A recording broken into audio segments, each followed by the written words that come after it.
What was your first... Part 1, 1987, 3 years old. What was your first memory?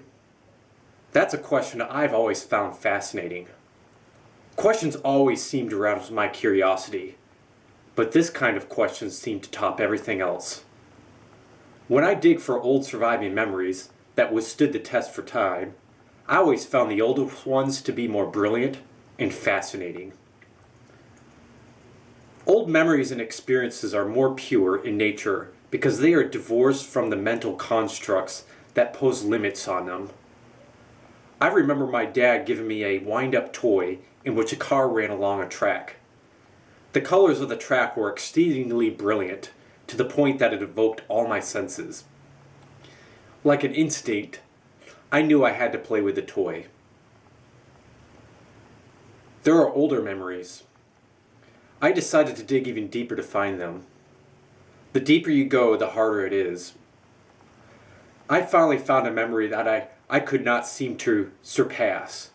Nothing seemed to be any older than this one. I remember it being a nightmare. I didn't know what a dream was back then, but the lack of understanding I had about them spooked me enough as it was. But in the dream, I saw something that scared me even more. I saw my crib. The look of the lathed wooden bars protruded like insulators on a power line. The sight of its visual aesthetics petrified me. I woke up and looked at the ceiling. I knew the crib I was laying in was the exact one in the dream. I tried my dearest not to turn my head to the slightest degree, because if I did, I would see the wooden bars again. My life all started out when I was born on the couch in my living room. I was born on June 13th, 1984, in Mattapoisett, Massachusetts. I was the only person in the town that anyone at that time knew of whom was actually born there. Most people in the town were born in hospitals that were 10 to 15 miles away. I didn't like the fact that I felt like I was the only one born in the town of Mattapoisett. I felt like it was different. And I thought everybody else who was born in hospitals were kind of lucky. I was very in the moment when I was younger, and I didn't really identify with much. This lack of identification put me in a peaceful state. Certain exceptions at that time did scare me though, however, such as the crib I slept in. However, my overall lack of identification with things kept me in an overall peaceful state. I felt like this somewhat lack of identification was, in a sense, a kind of protection from the possible uncomfortable situations that existed. I, however, suddenly remember a point when this all changed. This all changed when I began to identify with things, and this happened when I began to realize who I was. I realized there are people, and I was a person as well. I remember looking at my older sister and one of her friends in the hallway at my old house that connected to the kitchen and the living room. I suddenly realized I was a person too. But there was one thing different about me as a person compared to everybody else. I realized I was the only person who was viewing the outside world from the observer of me.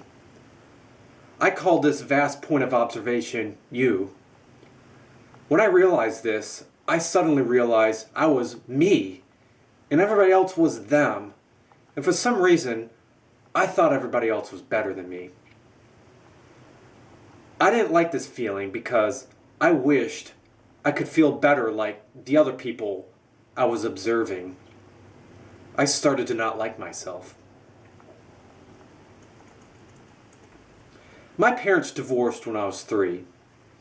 I don't remember the specific time when they divorced. However, I do remember seeing my dad less.